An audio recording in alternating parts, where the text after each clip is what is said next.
From the first Yakuza to Yakuza 0, I think it's relatively fair to say that substory quality mostly increased from game to game. Kiwami is a very strange case, being a remake of the first Yakuza while also being a sort of sequel to 0. Most people who start the series by playing 0 will be expecting that quality in Kiwami Substories, and those people stand to be disappointed. This game's substories are a true feast for people who love remade PS2 substories, scams, Komaki training and the Mesu King minigame. If that does not describe you, well, then a lot of the substories here mightn't quite be up your alley. This ranking is bound to be a fair bit shorter than my Yakuza 0 one, not just because the game has fewer substories, but also because a lot of them are less substantial. I will say there's gonna be a lot of substories where I'll have almost nothing to say, certainly nothing very interesting. Still, I feel like to do a proper ranking I'll have to say at least a few words about each one. If you feel like I'm saying nothing of substance for some of these, or a lot of these, know that I did try. Particularly the scam substories have become a sort of symbol for Kiwami's lesser substory quality, a decent chunk of the substory list being taken up by all kinds of different scams. I think I'll keep a counter going for how many scams are present here, to see whether that reputation is deserved or not. But with all that said, leaving all potential biases aside, I want to give the game's substories a fair shot. Will Yakuza Kiwami surprise and surpass expectations? Or is its reputation justified and its side quest offering indeed lacking? That's what I want to find out.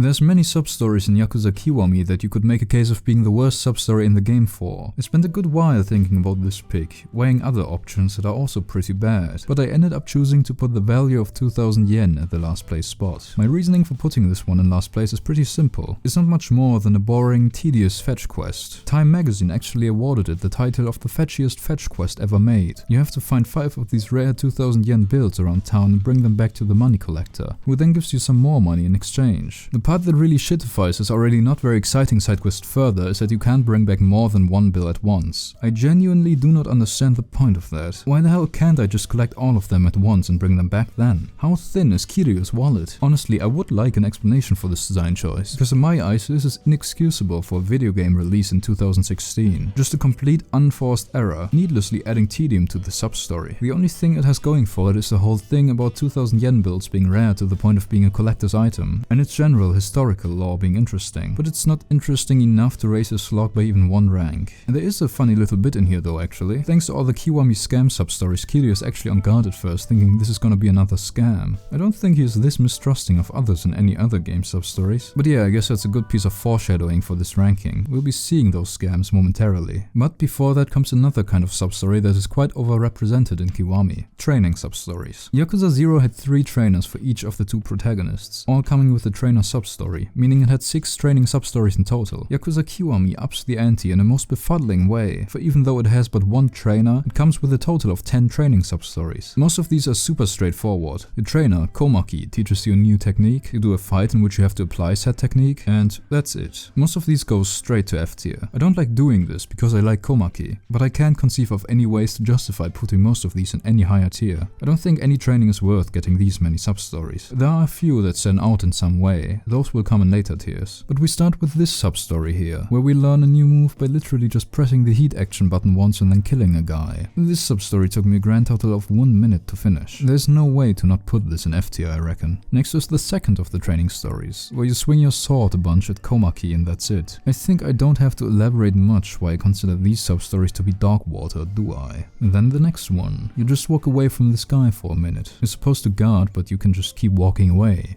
It's so stupid, man. And we've got another stupid one. This one is kinda just dank as fuck, to be honest. The goal of this training unit is to dodge while Komaki is shooting his shotgun at you. At first I thought this was the worst shit ever created, but that was before I found the power button on my brain. And upon pressing it I realized I can just beat the shit out of Komaki so he doesn't even ever get to take shots at me, which makes this training just seem really rather quite dumb. In this next one you have to defeat a bunch of guys within time limit. Very exciting. Thing is, this time limit should only be relevant in any capacity whatsoever if you do not possess hands to play this game. And even if that's the case, it probably won't take you even close to the 3 allotted minutes to defeat these weak-ass grunts. In the next one, you fight some guy. And then we've got the second highest of the F-tier batch of Komaki sub-stories, which is the first of them. That isn't really any better than the preceding ones if I'm being completely honest, but the novelty factor raises it up ever so slightly. Still pretty bad though. And then the highest of the F-tier batch. It's a slightly tougher fight, a bit more interesting than the rest of this pack track of substories, but it really isn't a whole lot more interesting than any standard street encounter, so we'll leave it down in F tier. Let me introduce you to the very first scam substory in this ranking, the Toll Collector, where you meet a self-proclaimed toll collector who won't let you pass through a public street unless you pay up or defeat him in battle. There's almost nothing to this one, just another scam in a big lineup of scams. Literally the only slightly interesting thing is that as soon as he's defeated, he talks about how he respects us for being strong, and how he was sad that everyone else was just a bunch of weaklings. So he isn't just in it for the money, but for the love of the game. Honestly, this quest is pretty on par with Yakuza 0's Mr. Shakedown substories, I would say, so F tier it is. In Collection Call, Kiryu gets a call about how loan payment is due. This confuses him as he doesn't recall having taken any loans in recent memory, and in less recent memory he was spending his days in the joint, so that also doesn't seem like an all too likely option. The loan shark tells him to meet up with him, and upon meeting the guy we get the option to pay the allegedly owed 240k yen.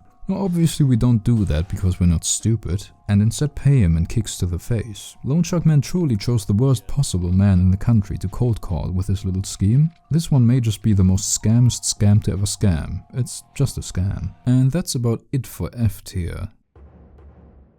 D tier is pretty damn sizable in Kiwami. There's some more substories that could probably also be argued to belong in F tier. Perhaps I am too kind, but putting a lot of these in C tier or higher just isn't feasible really. There's just a deluge of really unimpressive side quests in this game, even if there may be some nuggets of quality. Some minute moments even in these D tier substories that are neat, just not neat enough to grant them a higher tier. Coming up is the Pocket Circuit of Kiwami, except there's also Pocket Circuit here, the other Pocket Circuit of Kiwami. Except it's worse than Yakuza 0 Pocket Circuit, I'm afraid to say. I'm talking about Mesu King. The substory chain here is basically a Temu version of Yakuza 0 Pocket Circuit. It's not bad really, but it does feel a lot less meaty. I do think it's true for both the 0 Pocket Circuit and Mesu King substory chains that the sums of their parts are better than the individual substories. Some of those substories are better and some worse, and one of the worst is the first Mesu King practice match, which is super easy and super short. And then is the second substory, where we fight some kid who is really ass at the game and keeps spamming the same move. This substory is also like 2 minutes long. Then the next one is basically the same substory as the one before, and then we've got the Mesu King intro. This one is ranked higher than some of the others because it introduces the idea in the first place, similar to the first of the Komaki substories. Novelty can go a long way, just not that long of a way. And then we've got another substory entirely. The Gangbusters substory is a pretty interesting case, because it condenses like 7 missions from the original into one substory. It's also interesting because, while it contains the content of so many missions, it barely contains the substance of an average substory. It's pretty underwhelming all things considered. In this one you meet the titular Gangbusters or Gag Batters or Gargle Blotters or some shit. It's mostly just a bunch of fights against goons, nothing too exciting. Yakuza Kiwami, just like it feels like every damn Yakuza game out there, has some substories related to the hostess conversation minigame. Comparing these ones to the ones in Yakuza 0, there's a couple of differences. For one, there's only 2 here versus the 6 offered in 0. And they're also not related to the Cabaret Club minigame, which doesn't exist here. Instead, Kiryu just meets them as a hostess club customer. While hostess substories like these are rarely ever near my favorite substories, I do think them being attached to the Cabaret minigame in 0 helped elevating them a bit. Rather than just feeling like a gooner visiting a hostess club, there was the excuse of helping them learn the ins and outs of hostess conversation as a club manager. This also tended to help with the conversation sessions and substories featuring at least some crumbs of character growth. This, while not necessarily non-existent, is lessened here. The substories of hostesses Yui and Rina are not particularly interesting, and having to visit them at the club a bunch of times for not all too interesting conversation just feels sort of grindy. I also don't find them to be too pleasant, you know, as human beings. And there's this weird system where you start cycling through the same conversation topics after going to the club often enough. About Yui's substory I just really don't have much to say. It might be the most generic hostess substory there is. Next is the second hostess substory, Rina's substory, which I think is a bit more interesting than Yui's. There's a bit of a twist here as she is more interested in women than in men, so Kiryu, rather than trying to date her, kinda becomes a wingman, which I think is a pretty neat subversion of the hostess minigame. Kiryu also has some good bits of wisdom to give out here, but then in the end he kinda accidentally rizzes her up anyway, which is weird. Alright, this one is kinda shitty. This guy is shitting so much that we gotta bring him like 10 rolls of toilet paper. It's a fetch quest and one that isn't the most original. The same concept has popped up quite a bit in the franchise. Strangely it does seem like, and correct me if I'm wrong on this one actually wasn't in the original Yakuza, so they added this substory in Kiwami, meaning it doesn't have the excuse of being from a PS2 game for being a bit lacking. In the bowling sub-story we meet a former professional bowling player who challenges us to a bowling duel. If we win, we get money, and we win, and we get money. There really isn't a whole lot to say. I like the bowling minigame, so for that alone it's not down in F tier, but the juice content is damn near 0%, man. This is another tiny one. The beef ball in this sub-story comes with like no sauce, I'm afraid. We witness a dine and dash, then we follow him and beat him up, and that's the sub-story. There's really not much more to it. I also like it less for the fact that it's this fake brand beef ball place rather than Matsuya. Sadly, we'll have to wait until Yakuza 4 for the Matsuya sub-story. Is it another scam? I guess a dine and dash could be considered a scam in a way, but the fact that I'm kinda uncertain and this one is aimed at some random NPC and not at us, makes me think that I should opt for the conservative option and not raise the scam counter. Next up is a sub-story called Contacts. It's a scam, alright. The order of events in this one I find ever so slightly strange. So Kiryu allegedly steps on this angry guy's contact lens and wants him to pay for it. Here we can decide to do so, but obviously we don't and beat him up instead. And then some other guy comes along and is like, oh yeah, the guy was a scammer, which enrages Kiryu. The part I find strange is, how did he not figure that out sooner? Anyway, we follow the scammer and here comes my favorite and really the only interesting part about the sub-story. When the scammer thinks he's got another sucker roped into his scheme and turns his gaze towards his next victim, he is met with this shit-eating grin instead, and then he gets flattened once more. There's not very much to say about this next sub-story. Kiryu gets his pocket picked by a serial pickpocket and goes to confront the thief. After successfully choosing the correct guy from a lineup of very similar looking default skin fuckers, the criminal whips out the secret family fighting technique, passed down through a lineage of master thieves, and then he just hits the old goofy ass stance and dies in 2 hits. Much more to it, there is not. This is also another instance where I'm not sure whether we have a scam on our hands or just some crime.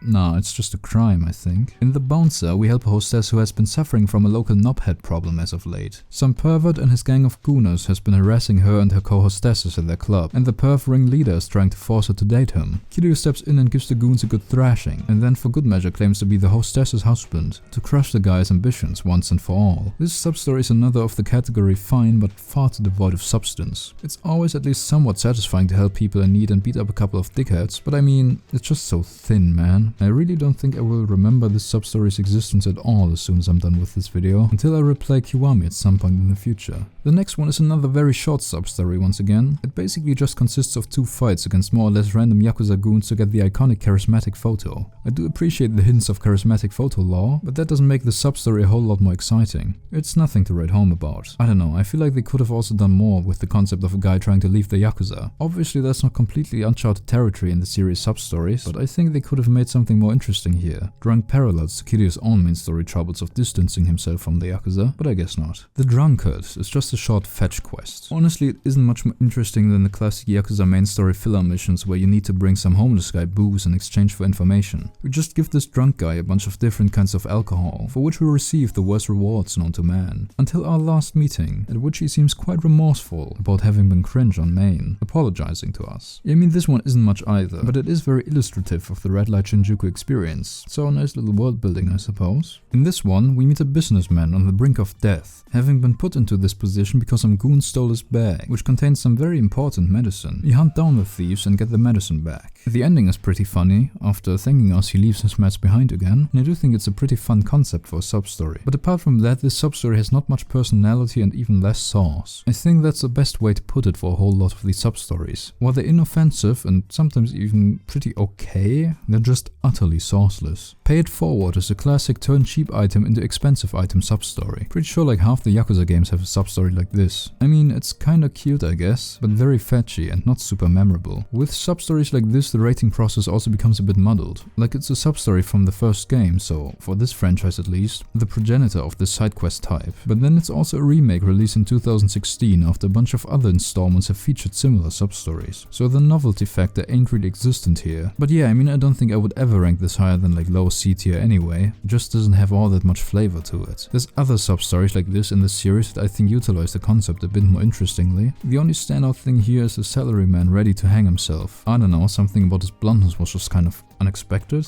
Good for him that Kiryu just so happened to have gotten his briefcase containing his company's important documents in exchange for some flex tape. The Lord works in mysterious ways. Let us talk about the Crane game Substory. This isn't really the most remarkable substory of all time, but it has managed to stick in my mind thanks to circumstance. When I was playing this, I was gonna put it in F tier. I had a horrible experience with this. Kiwami Crane game is fucked up, or maybe I am. But I will admit, hard to put it into F tier when so many other substories suck some major balls. But yeah, this must be the longest I ever sat on a goddamn Crane game substory. I think it took me about an hour to get all the toys the guy wanted. At some point it just became a mental issue, I suppose. Like the failures keep stacking up, and with every additional failure, they weigh down on me more and more, resulting in me being possibly the worst guy ever made at this shitty ass minigame. But I made it through somehow, and did this experience make me a better man? No. But did beating this substory reward me with some interesting bits of story? Also no.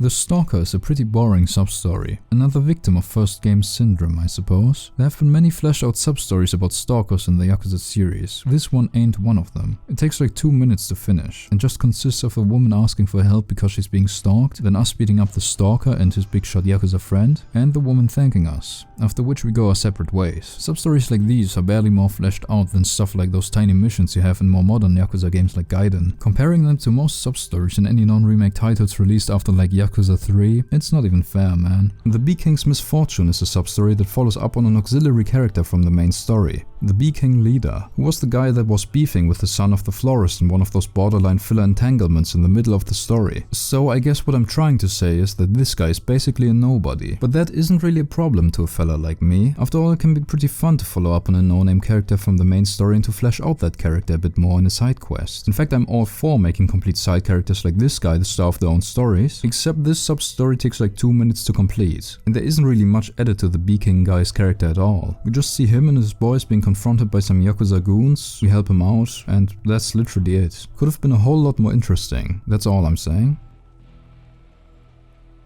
In the parking lot in which we once fought a bunch of goons training under Kamoji, we now meet the newest punch-out artist in town, a professional brawler who promises monetary compensation for those who beat him. And we beat him, quite easily might I add, but sadly the punch-out artist turns out to be a scam artist, for he refuses to hand over our deserved prize, which means we gotta beat him up once more. And yeah, that's about it. It's another one of those sub-stories which has barely more substance than an ordinary street fight. This one is another very simple scam sub-story. Some lady accuses Kiryu of assaulting her, and then her brother in scams comes along to extort money out of the guy. Until that plan fails, he goes for plan B, which is to get his shit kicked in by Kiryu. The lady tries to recruit Kiryu, which does not work at all, and then pledges to change her ways. Well, it's another scam substory that didn't leave very much of an impression on me. We have some more Komaki training substories up here in D tier. First is the final of the substories, which pits Kiryu against his master in a one-on-one fight. It isn't really that much more interesting beyond that, but fighting the man himself is enjoyable enough, I guess. And the next D tier Komaki substory is the one where you learn the tiger drop. I mean, come on. Once again, the substory itself isn't really very impressive at all, but you gotta put some respect on the tiger drop, especially the Kiwami version. This shit is genuinely perverted, and for that the substory rises one tier. We've got another scam on our hands, but this time from the other side of the law. Well, on the surface it would seem that way, but this guy isn't a cop at all. He's just some imposter trying to shake down innocent civilians like us and irate Yakuza down for money. The fake cop floors it as soon as his cover is up, so we team up with the Yakuza man to chase the guy down and beat the shit out of him. While the sub-story is not a very deep one, and basically just another in a long line of scam sub-stories, I do think the ending is really amusing. After defeating him, Kiryu leaves the fake cop at the mercy of this knife-wielding Yakuza goon. He doesn't give half a shit about what might happen to him. Very cold, but kinda based. In the truth about beauty, Kiryu is hit on by a lady named Ruby, who's like damn you're hot, and prompts him to follow her. And the old horn dog does so, but strangely after following her for a couple of blocks he's like, where are we going? Acting all coy, man, makes me sick. Anyway, soon the lady's older brother shows up for some reason, and it turns out that this lady is actually a gentleman. And then we gotta beat up the older brother, who then turns out to actually be the gentleman's older sister, and then we also gotta beat up the younger brother. In any case, this is one of the rare instances of Kiryu Kiryu beating up a woman. That's certainly noteworthy, and he ends it with basically saying, I don't care about your gender, I care about the fact that you scammed me. And well, maybe they learned their lesson. I feel like the idea, the concept behind this one, is a bit more interesting than a bunch of the rest of the scam fest of substories. Definitely more memorable than something like Dine and Dash, but it's still a pretty short one. It's fine. The Yakuza hater. You know, those are very easy to find nowadays, ever since Kiwami 3 at least, on the Yakuza subreddit or wherever else fans of the Yakuza series flock together, you know? But back in 2005, every single person loved the Yakuza. Except for this one guy here, whose great business opportunity got ruined by Yakuza, which is why he's trying to vent out his frustrations by picking a fight with the next Yakuza he runs into. This goes about as well as expected, but well, Kiryu's a nice guy and not a Yakuza, so he forgives the failed businessman for his transgressions. Before long, the Yakuza who ruined the guy's life or what have you show up, and after beating them up we find out that they weren't Yakuza either.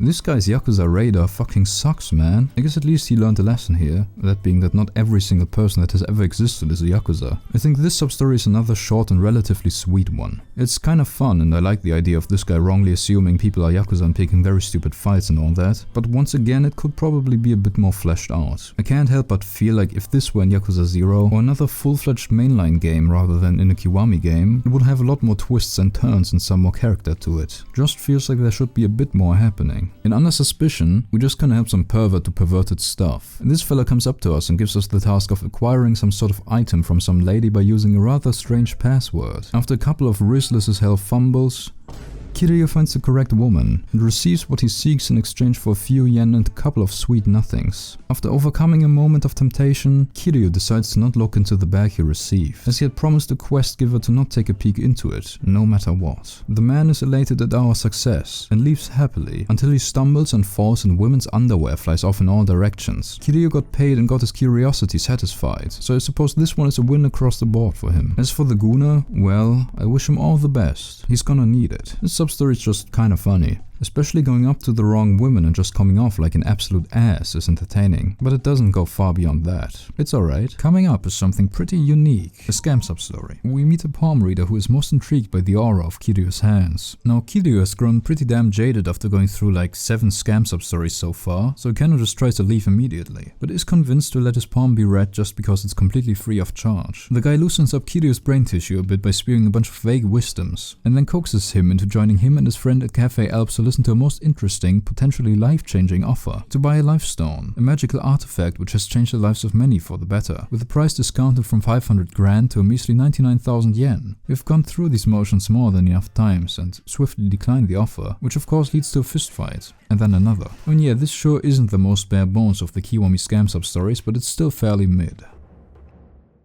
Alright then, time to talk some more about Mesu King. I mean, to be honest, I still don't have that much to say about these sub-stories. This next one is a whole tier up from the other basic ones because this kid just likes bees. And I can appreciate that sort of deep backstory for a character. Mesu King sub-story number 5 is where the real drama begins. Kiryu also gets made fun of for playing a children's game, which prompts him to whoop the kid's ass. In number 6 we learn about the professor's past. And then there's this kid who sounds like he did the most villainous shit ever even though he's just talking about the stripper insect video game. In substory number 76 we learn some more professor lore. No, he skipped school to play more of this pervert game or something like that. And in this one some of the professor's drama is resolved. Isn't that nice? At this point I do want to note, I think the latter substories of this chain mostly being ranked higher for me is owed in part to the fact that with long substory chains like this, the more you play the more invested you tend to get. So the later the substory is in the chain, the higher it will be ranked a lot of the time. So I will usually rank them in chronological order almost by default, except in cases where particular sub-stories stand out positively or negatively in some regard. This final one of the Mesu King sub-stories is kinda annoying because you need a shitload of cards to be able to finish the sub-story. It's also only really ranked the highest of these for this singular line, of Kiryu thinking about what a nice and wholesome children's game this is. Yeah, I don't know, this storyline didn't really manage to captivate me quite like the Pocket Circuit did, but I mean, it's alright. This one is the final Komaki sub-story on this list. Komaki has as face a mysterious disciple of his, Hanya Man, whose aura feels most familiar indeed. Seeing Majima in this one kinda woke me up after almost falling asleep after the first couple training missions, so some credit for that. And I think the callback to Komaki as Majima's trainer in Yakuza 0 is handled well here. I'd say it's pretty solid for a training sub-story. In Kyoka and Takashi, we meet Yakuza with honor and humanity, one of my favorite characters yet, who by the way is a Yakuza named Ichi. He's a Yakuza who has been entrusted with keeping an eye on Kyoka and Takashi, who we met in the main story, Takashi being the florist's son, and Kyoka is girlfriend and daughter of a Yakuza boss. Unfortunately, our good Yakuza friend has lost sight of the two, and it's up to us to locate them. We head to the place where we first met Takashi in the main story, and find them there. We catch up, they seem to be doing pretty well and are planning on skipping town to go and make their own life. We also hand some bowls or something we received from Ichi over to them, which I guess is some symbolic gesture from the Yakuza boss father. We return to Ichi and tell him what happened, and that's that. It's a nice enough sub-story I guess, but honestly it doesn't really feel like the most necessary follow-up ever. It doesn't really feel like things have changed too much from the last time we saw these characters, but I guess little life updates like this from story characters can be pretty neat, and I also like this minion character. The bartender of Shellac talks about his problem debtor who won't pay back what he owes. This fella can be found in the secret casino, gambling away what he has. He claims that he would win big and pay the bartender back no problem if he just had this Goddess of Children amulet item, which I happen to have in my item box, so might as well give it to the guy. And indeed, when returning to Shellac, in front of it is the gambler man, who found success thanks to our amulet. There's a nice little tie-in with the boxing quest here, we'll get to that one later. Apparently this guy bet on the fight from that sub-story before we broke up the match-fixing / gambling ring, so we kinda fucked him royally there, but he managed to pay back his debt anyway, and can get back to what really matters in life. Gambling. Alright, we've got a quadrilogy of sub-stories coming up. Strangely enough that could actually mean two different sub-story chains, but I'm talking about Bump and Scam, and first off is the first of these sub-stories. While taking a stroll through the streets of Kamurocho, we run into this group of charmers, and unfortunately we run into their leader in such a way that he sustains a heavy injury. Kiryu is a damn bastard, and shows himself unwilling to pay for the poor man's treatment, which is why the guy has to fight through the pain and attack us with the help of his friends. Kiryu beats the shit out of all of them, and by a stroke of luck fixes the man's injury by using his chiropractor approved techniques. I mentioned for some sub-story chains that the first one was a smidge higher in my ranking by default thanks to the novelty factor, but I feel like with this one it's the opposite, because the bit becomes more ridiculous the more often it's repeated.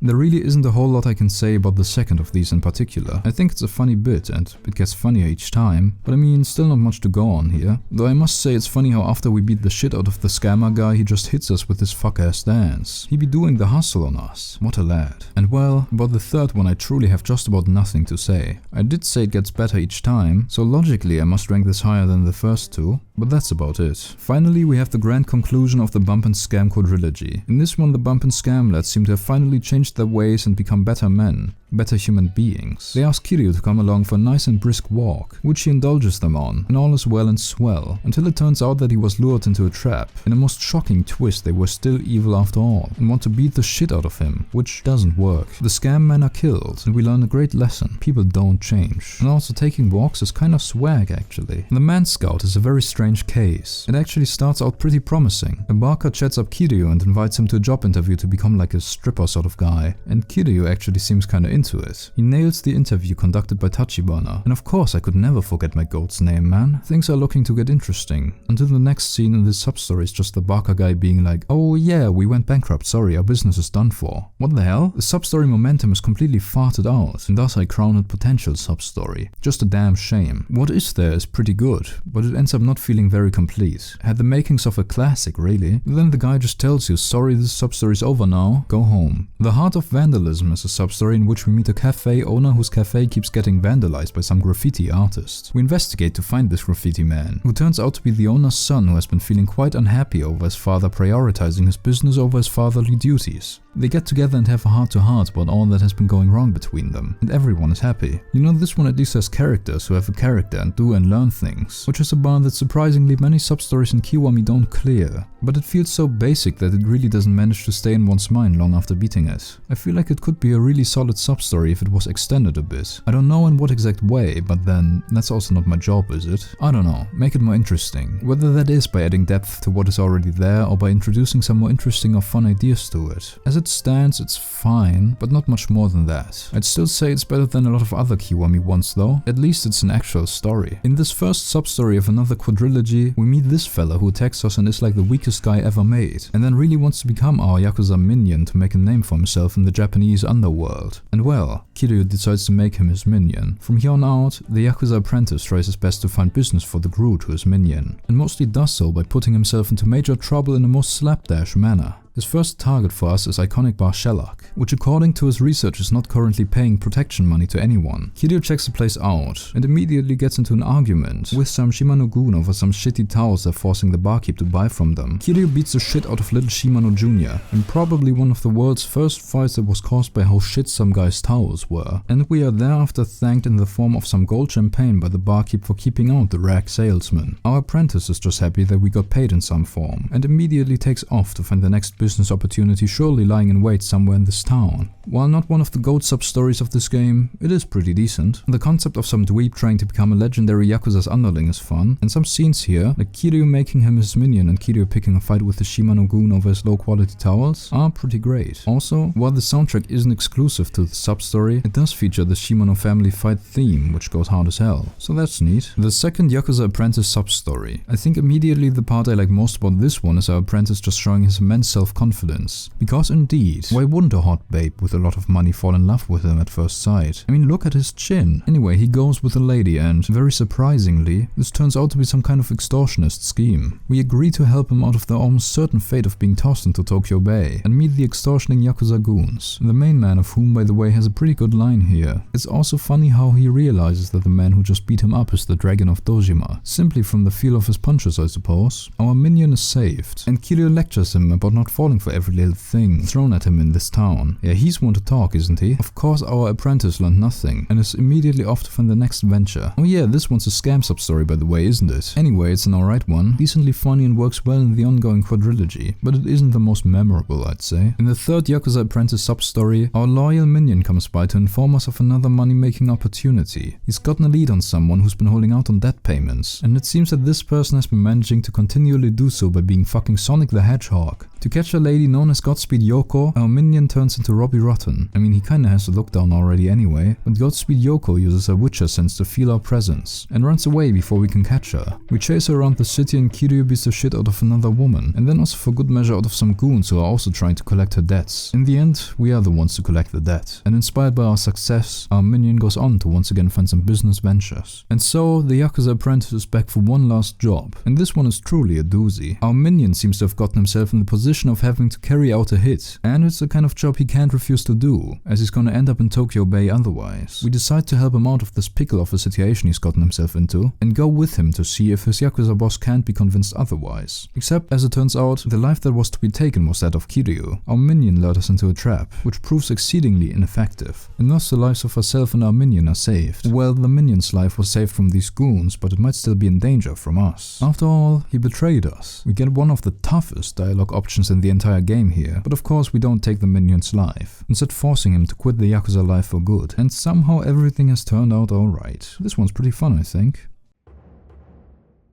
Alright then, B tier. I think B tier is where we're turning away from the quite undercooked majority of this game's sub-stories. Everything that is left now is at least pretty good, and in my opinion mostly fairly memorable. In Handbag Hunt, Kiryu stumbles upon a lady who's had her bag stolen by some petty thief. She begs Kiryu to get it back for her, as apparently this bag being gone will lead to her boyfriend finding out some secret of hers. All rather strange, but Kiryu isn't one to not offer a helping hand to a lady in need. His investigation leads to these two charmers, who talk about having stolen the bag of some old hag. We take back the bag without much trouble and return it to its rightful owner, who immediately leaves to change her clothes, which is a bit strange but alright, and then returns in a high school uniform, which she needed to wear for a date. Her date being the very young man who stole the bag, who seems to be into even younger women, just like his girlfriend evidently is into much younger men. This one is actually pretty funny. Two complete dumbasses in possession of about 2 brain cells, each being assholes and creeping around. They truly deserve each other. But man, there isn't a likable character inside in this sub-story, huh? This sub-story is the first in a series of sub-stories spanning multiple games, telling the story of Akimoto and Mizuki, which might be one of the most horrific stories ever told in the medium of video games. This young man named Akimoto threatens to take his own life, believing it to not be worth living anymore, because he racked up debts spending all his money on some hostess/girlfriend. Kiryu and Haruka come along and try to talk him down from jumping off a building, but no matter what we say, he seems pretty intent on ending it all. That is until the cause for all his despair, Mizuki, comes along. Now she too tries talking him out of jumping to his death, and well, I guess she's a bit more successful than we were. All is well in the end, I suppose, except for the fact that this lad will keep getting scammed out of money by his girl.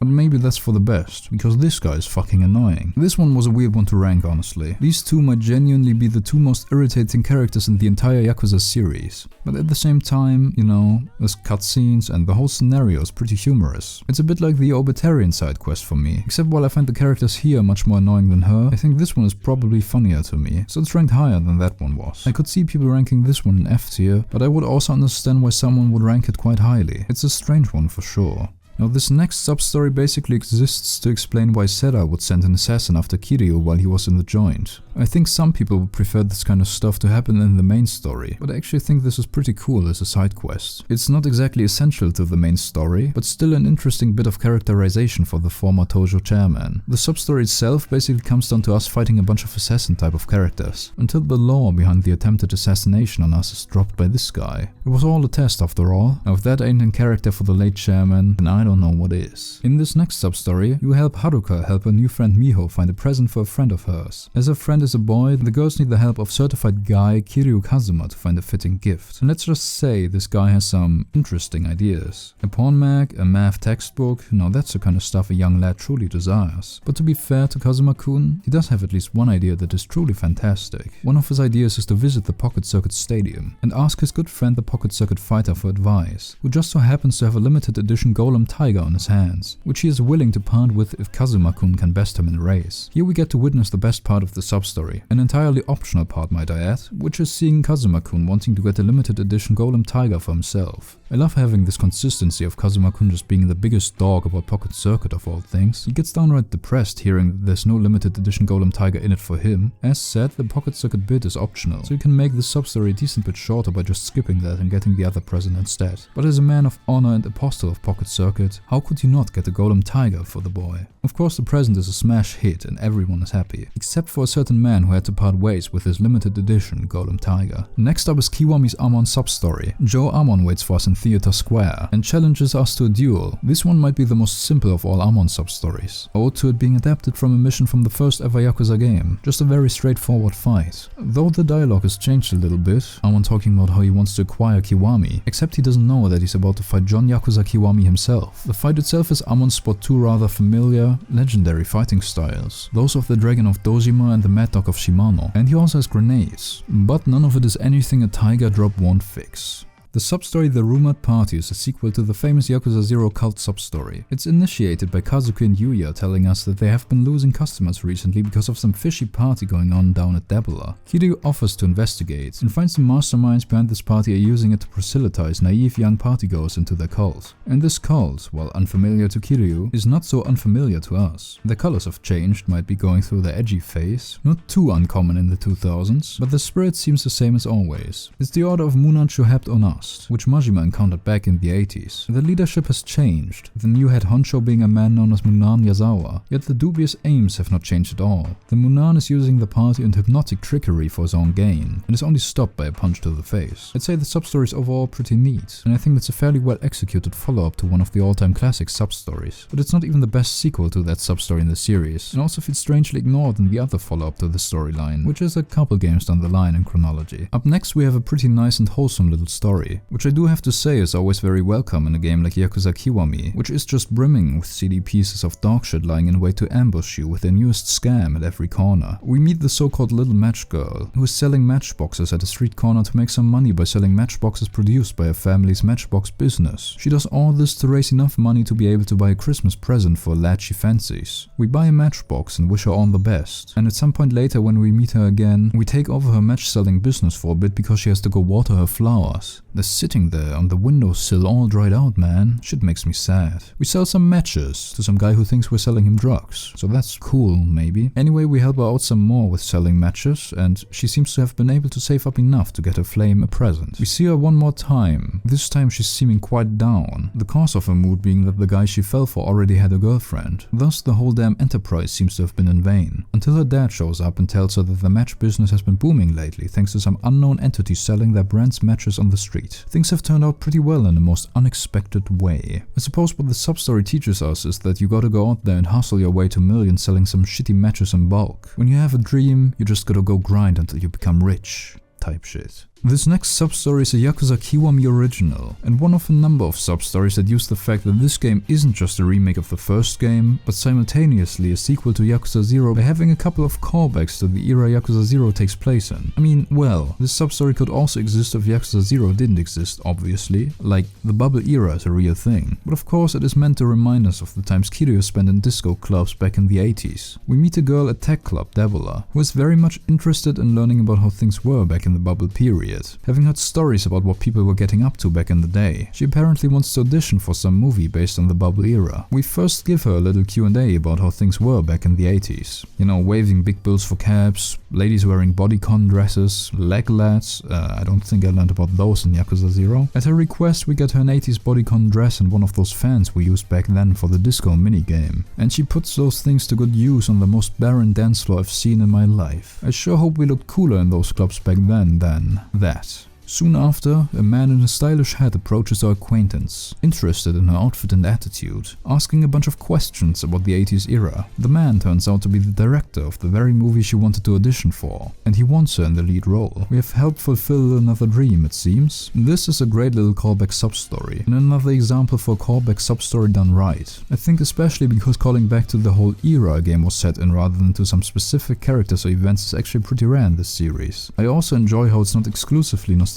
bait for Kiryu, but is actually attached to a little story as well. The price of an F-cup has to be the highest production value scam in this ranking. In this one, Kiryu scares off a drunk pervert who is harassing a well-endowed woman, who afterwards invites Kiryu into a nearby bar for a drink. He's feeling pretty abstinent today though, refusing the many invitations of having a beverage. And not just the lady but also the barkeep keep insisting that he should have a drink. This suspicious behavior makes Kiryu privy to the fact that these two are in on a scheme to drug and rob him. Not just that, the drunk guy from earlier and these two NPCs are in on it as well. Of course they are all taken care of promptly. This is basically just once again another scam substory, but it does gain some points from being fully voice acted. I also think the writing of this one is a bit more creative than most of the other scam quests in this game. I do quite like the way these two keep trying to make Kiryu have a drink. Still, this substory does manage to impress to the point of justifying why this one in particular is voice acted. The reason why this one is voice acted in Kiwami is really just that it was voice acted in the original game. Though looking at the original game also shows us something which shall lead to a bit of a point deduction for this substory. The original mission actually had pre-rendered cutscenes, while the Kiwami version is all in-engine. This one isn't the only substory to lose cutscenes in the Kiwami transition, more on that later, but I do think it's kinda lame. Even without that, I think this one is pretty decent though, and a good example of a B-tier scam substory.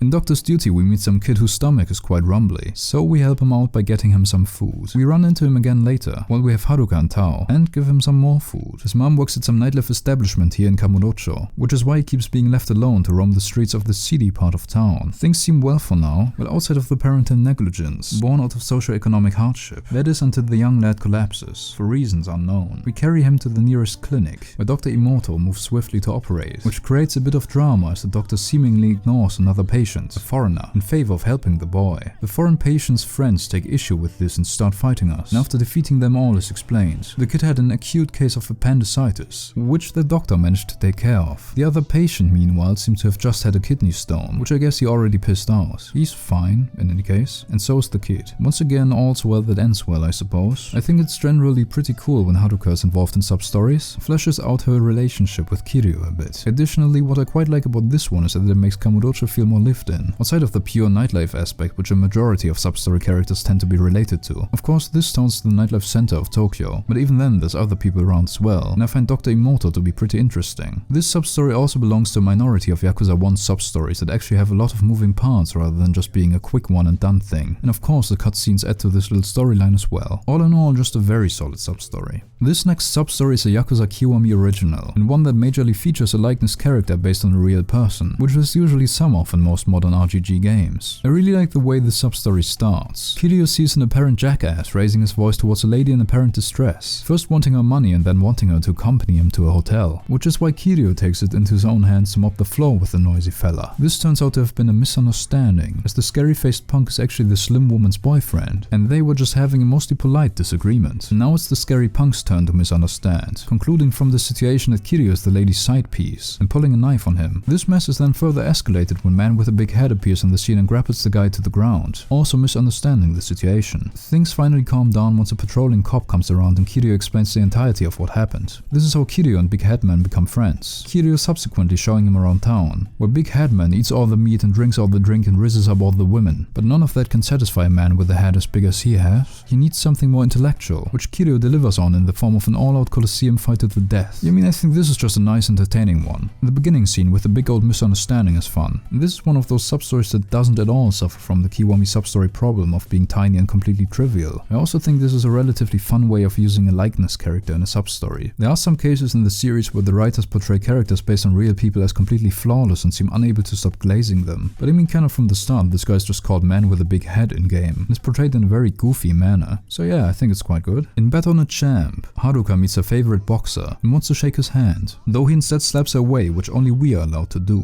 So we've got some beef now. After beating the shit out of him, he reveals that the reason he's slapping around children is that he's sad cause he's forced to take part in match fixing and purposely lose in tomorrow's match. We solve this issue by visiting the local Shimano goons in charge of the gambling and fixing operation and putting it on hold. Thus the jackal can once more box earnestly. This is another substory that is fully voice acted and partly presented through cinematic cutscenes. It's nicely made and I think it's a neat little side adventure to show Kiryu and Haruka bond a bit more during the events of Yakuza Kiwami, and also a good way to show the Tojo clan fucking with people's lives outside of them just attacking people on the streets or whatever. This jackal guy is kinda out of pocket for sure, but I mean, hitting little girls, yeah, I guess that's what you do when you hit roadblocks in life. Anyway, apart from all that, I do feel like this one still lacks something to really make it special. As it stands, it's just a really solid one, I'd say. This next one is actually cool as hell, and the tone's surprisingly dark for a substory. We find a ringing phone on a dead guy, and rather than fleeing the scene and not touching anything, and maybe even giving the police an anonymous tip or something, Kiryu decides that the best course of action is to get involved. Not like Kiryu is already entangled in a bunch of other criminal underworld shit or anything. He answers the ringing phone and finds out that the dead man was supposed to carry out some sort of mission. He follows the stranger's instructions. His curiosity has gotten the better of him, and thus gains a knife, and learns that he's supposed to carry out a hit on some unsuspecting fool. He also gets information on the location of the guy he is supposed to murk. This very person ends up being in the same place as Kiryu himself. In fact, the guy he's supposed to kill is Kiryu himself. Fed up with this charade, we go to find the mastermind to show him what happens when you're trying to kill the dragon of Dojima, and after a couple of hits to the face, he's actually kinda chill really. He then withdraws into the shadows, as failure is not forgiven quite so easily in the underworld. This one I really enjoyed, just a very intriguing substory, and I do always enjoy it when a substory gets a bit darker for a change. I think it works really well, because darker substories are a break from the usually lighter substories, which in turn are a break from the usually darker main story. Makes it so you never quite know what tone to expect at any point in these games. There's also some pretty funny bits here as well though, like the string puller telling us that our target is standing there on the phone with the dumbest look on his face, and Kiryu's just like, wait a minute, that sounds like me. Very good substory. In this substory, Kiryu returns to the scene of the crime he didn't commit 10 years ago. Waiting there for him is, apart from a bunch of Dojima goons jumping him, the wife of the late Dojima chairman, Yayoi. She demands answers from Kiryu about what really happened back then, and he promises that she will get those answers, just not yet, for there's business he must take care of first. This is a very cinematic little substory, giving us a nice full circle moment of returning to the crime scene, and it does a great job of showing Kiryu's respect for Yayoi and her trust in him. It also poses one of the greatest unexplained gaming mysteries of them all. How does a lady like her hold such esteem for a sleazebag like Dojima? The world may never know. I put this one in A tier rather than S tier because I feel like, while it's a great scene, it almost doesn't necessarily feel like a substory, and more like a deleted scene from the main story. But it's still a really good scene. The fake Mizuki's Truth is another substory which serves to tie up a loose end from the main story.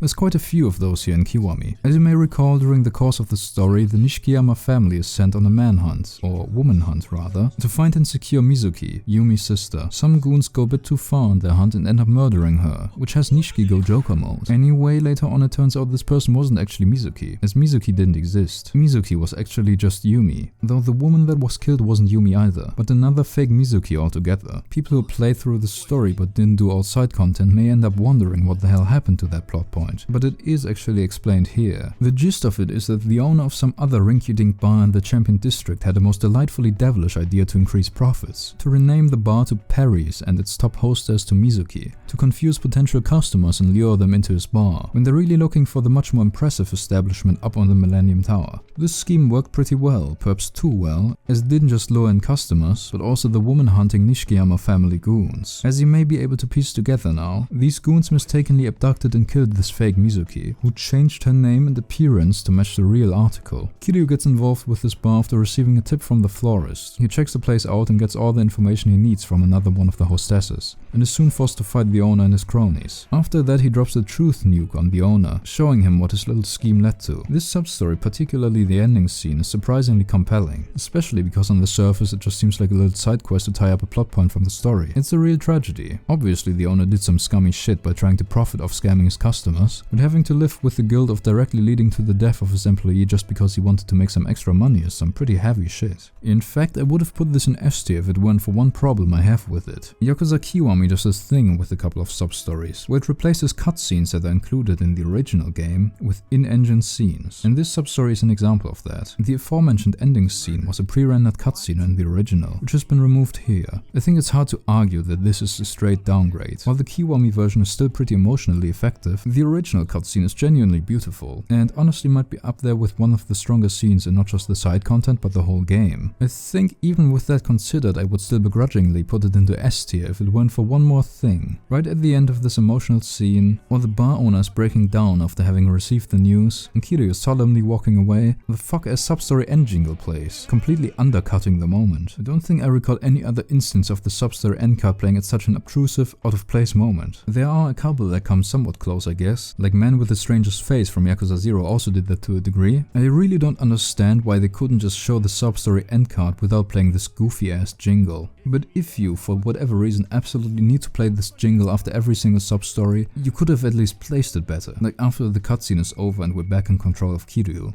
I'm pretty sure later Yakuza games are also better about this, using an alternative jingle, or if I recall correctly, skipping it entirely depending on the mood of the substory. Anyway, while I still don't think that these two issues add up to drop the substory in ranking by any more tiers, especially because I remember thinking it's great before I knew of the original version, I think it's hard to justify an S tier placement for such a messily adapted remake of an older mission. If I ever make a ranking of the PS2 Yakuza's missions though, you know that shit will be an S tier.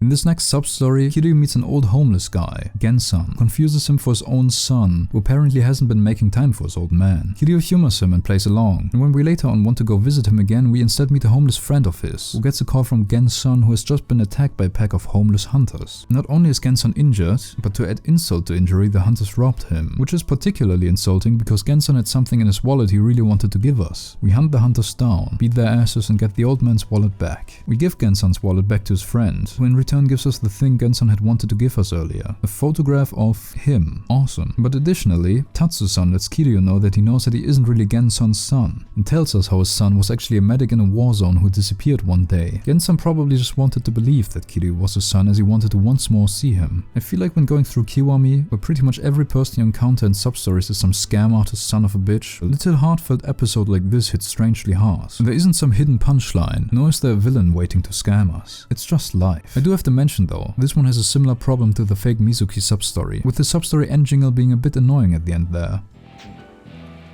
Taking you out of the moment. Once again, would have preferred them leaving that one out here, though it's not as bad as with the Mizuki one. Also, as one more side note, there was a pretty cool ad campaign for Yakuza 6 which called back to 3 sub-stories from the series to show how the Dragon of Dojima influenced the little people of Kamurocho. The Prodigal Son was one of those sub-stories and features Tatsu-san, Gen-san's friend, talking about what Kiryu did in this sub-story. Just a really cool little thing. Give that one a watch if you haven't yet. Also, curiously enough, that ad campaign called back to one more sub-story from the first Yakuza, namely the Bouncer, which if you've understandably already forgotten about it, was that one where we helped out some lady by beating up some gooners and that was kinda it. It's funny how the ad calling back to that sub-story is more interesting than the sub-story itself was. Next is the sub-story My Baby's a Showgirl, which is started by a good friend and bouncer of Club Stardust, Yuya, giving us a call because he wants us to watch a strip show of his girlfriend with him for a reason that eludes me. How horny are you, man? So we head to the dance show and watch some girls performing. At some point a girl in a red coat comes on stage and gives her performance, except something is off, which Yuya quite perceptively recognizes. This random civilian who just wanted to see some titties is brutally killed by getting a shotgun load to the face. This scene is kinda crazy honestly, and the kind of thing that I don't really think happens much in more recent RGG games. This man who has committed no crime save for being horny on main is killed for no reason other than being at the wrong place at the wrong time. That place being behind Kiryu and his friend. Kiryu is basically the reason for some innocent bystander dying. He had some edge to him in the 2000s, I suppose. And not only is Kiryu the reason in the sense of being aimed at and dodging away, but the very reason for this goon being here to shoot at people is that he is a Yakuza seeking to exact revenge for the killing of Dojima. Anyway, shit escalates further and the goons abduct Yuya's girlfriend. Yuya gets himself abducted as well, trying to save her, and then we have to go and save both their asses from the former Dojima men. This sub-story is pretty great, both humorous and surprisingly brutal when the disguised goon starts blasting. It starts a tradition of giving Yuya a sub-story in every game which lasts for like half the franchise, and also serves to further build the world of the Yakuza, creating the feeling of Kiryu not being safe of those seeking to avenge Dojima. And by the way, I mentioned that Kiwami removes pre-rendered cutscenes for some of the remade sub-stories, but this isn't the case for all of them. This one, for example, keeps it. Maybe they did it based on how difficult the cutscenes would have been to portray in engine. Like this one would have probably been quite tricky, while the one in the fake Mizuki sub-story was, on the surface at least, basically just a conversation. I do still think it's stupid though, like having the cutscene here adds quite a bit to the sub-story, just as having one in fake Mizuki would have added to that one. The next S-tier sub-story is the Yakuza Kiwami original one, the grand return of Pocket Circuit and the Pocket Circuit Fighter. The big reason why this one is an S-tier, while none of the Yakuza 0 Pocket Circuit sub-stories managed to rise any higher than A-tier, is that this time the whole of Pocket Circuit's story is contained in one juicy sub-story, which makes it far easier for me to rank it higher. 17 years have passed since the glory days of Kazuma-kun spending his free time down at the stadium, having fun with all his Pocket Circuit racing friends, the most prominent of which is of course the Pocket Circuit Fighter. Many things have changed since then, yet some have not. The Pocket Circuit Fighter is still here, and his salary has even increased from a measly 850 yen to a whopping 1020. He has also gotten engaged though, and is planning on hanging up the old golden tiger. He can't just leave the stadium without a fighter though, thus he wants us to help him find the Pocket Circuit Fighter of the next generation, the fighter's successor. On his search he ends up meeting the three main kids of the old Pocket Circuit crew. Of course not all grown up, thus old emotions and drama are brought up to the surface. Emotions and drama which can only be solved by racing. Kazuma-kun learns that Takuma-kun might be the most promising potential successor, though he is apprehensive. That apprehension, some call it cowardice I suppose, is another thing that can only be blown away by a good old round of all-out Pocket Circuit racing. And through the thrill of the race he is reminded of his passion, leaving him with no option but to accept the offer. Thus a new Pocket Circuit Fighter is born. This sub-story is such a fun follow-up on Yakuza 0's Pocket Circuit, meeting the kids again now that they're grown up, catching up with them and Fighter, and getting to see Fighter's life developments. There's also some funny as hell moments, and the Fighter's struggles are frankly real as fuck. I do also appreciate though that they didn't go down the road of just completely making a joke out of the Fighter. Like sure, he's in a pretty pitiable position in some ways, and life certainly beats him down every now and then, but he's also managed to accomplish some things in life and, if nothing else, always followed his passions. I do also just think it was a pretty genius move to use the fact that they were making a remake of the first game as an opportunity to create some follow-up side content to side content from the prequel game they had just made like a year ago. Though there are some slight oddities in continuity with Yakuza 6, which I think was developed pretty much concurrently, which if I recall quite correctly basically ignores the sub-story when revisiting the Pocket Circuit story. But in any case, this sub-story slaps.